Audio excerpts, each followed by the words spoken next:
Hi, this is Ruchika, and today we are going to learn about memory and its nature. See, what is memory? Memory is having a different names like smriti, yad, flashback, retention, remember. So, without memory, it is quite difficult to learn anything. So, the ability to learn is a key to our very survival. If we are surviving, it is all because we are learning and we are storing it somewhere.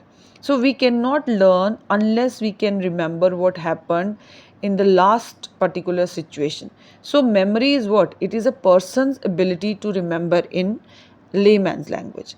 Here in the slide, you can see it is an active system that receives information from the senses, sense organs आपके जो हैं, and it organizes और ये alert करता है और store करता है इसको and retrieve करता है information को storage से. So, memory ये है. और हम इसको मेमोरी को जो बेसिकली हमारी क्या है, जितने भी इन्वायरमेंटल इवेंट्स है उनकी मेंटल प्रेजेंटेशन है. जैसे कंप्यूटर में आपकी मेमोरी में क्या होता है, जितनी भी आप इंफॉर्मेशन है वो वहाँ स्टोर हो जाती है. So memory is the faculty of the mind by which data और information is encoded, stored and retrieved when needed. जब चाहिए होती है हम रिट्रीव भी कर लेते हैं, as we can retrieve from computers also. So it is the retention of information over time for the purpose of influencing future action. So memory, आज हमें कुछ चीज़ याद है, उसका हमारा जो है कहीं ना कहीं हम यूज़ आगे कर रहे हैं. जैसे सपोजिंगली आपने कोई ड्राइविंग स्किल पहले सीखी है, उसके बाद आपने छोड़ दिया है, तो उस चीज़ को आप जो है, आपको कोई गाड़ी में अगर बिठाता है, उस चीज़ को आप वापस जो है फ्लैशबैक में वो चीज़ें याद करके आप उसको यूज़ कर सकते हो. सो मेमोरी जो है वो 3 प्रोसेस इन्वॉल्व करती है. पहले तो वो इन्फॉर्मेशन को लेती है सिस्टम के अंदर, फिर स्टोर करती है, फिर उसको यूज़ करती है, पुनः प्राप्ति जिसको हम कहते हैं, उसको getting it out. So there are different types of memory, short memory, long term memory, permanent memory, temporary memory.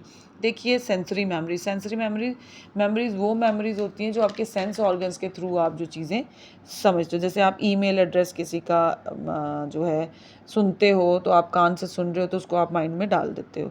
तो आप स्मेल करते हो तो आपको स्मेल से पता है, बुरी और अच्छी स्मेल जो है आप डिफ्रेंशिएट कर पाते हो क्योंकि आपकी मेमोरी में वो फिट है. देन आपका working memory, long term memory and short term memory. Working memory वो मेमोरी होती है जैसे किसी का ईमेल एड्रेस आपको अभी दिया गया है, तो आप डायरेक्शंस किसी से पूछते हो तो वो आपको याद रहती हैं, तो यहाँ जाना है, लेफ़्ट जाना है, राइट जाना है. होटल में जाते हो तो मैनेजर का नाम, उस होटल का नाम उस समय याद रहता है, बाद में भूल जाता है. It is basically short term memory. Short term memory होती है जो अभी याद है, थोड़ी देर बाद आप भूल जाते हैं. It is basically a small amount of information that can be held in mind and used in some task. And long term memory वो होती है जो आपके रिटेन रहती है, जैसे आपके पापा का नाम, मम्मा का नाम, आपका घर का एड्रेस, ये तो हम कभी नहीं भूलते बिकॉज रेपिटेशन है.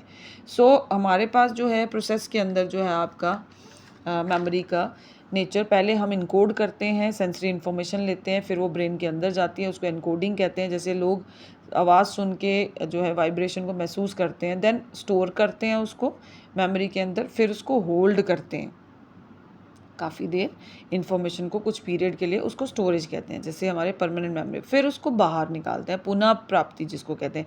बिगेस्ट प्रॉब्लम जो है लोगों में ये आती है रिट्रीवल के दौरान, वो इन्फॉर्मेशन ले तो लेते हैं, they know they have out of storage, वो लेते हैं तो वो आउट ऑफ स्टोरेज हो जाती है, तो रिट्रीवल मुश्किल होता है. Basically in short, information enters through the sensory system briefly, registering in sensory memory, और अटेंशन मूव करता है इन्फॉर्मेशन को शॉर्ट टर्म मेमोरी में, and then it is held while rehearsal continue रहती है वो इन्फॉर्मेशन परमानेंट मेमोरी. और उसके बाद जब वो मेमोरी में परमानेंट हो जाती है, क्योंकि जितना भी हम रिहर्सल करते हैं it will entered and be stored in long term memory. Repetition जो है वो आपकी मेमोरी में चीज़ों को परमानेंट कर देता है, और वो जो चीज़ें परमानेंट हैं वो लॉन्ग टर्म रहती हैं. जो टेम्परेरी है, जैसे आपने किसी का एड्रेस पूछ लिया, किसी का फ़ोन नंबर अभी बता दिया, बाद में भूल जाएगा. अपने पेरेंट्स का नंबर नहीं भूलता क्योंकि रोज़ यूज़ करते हो, आप कॉल करते हो. और ये जो चीज़ें हैं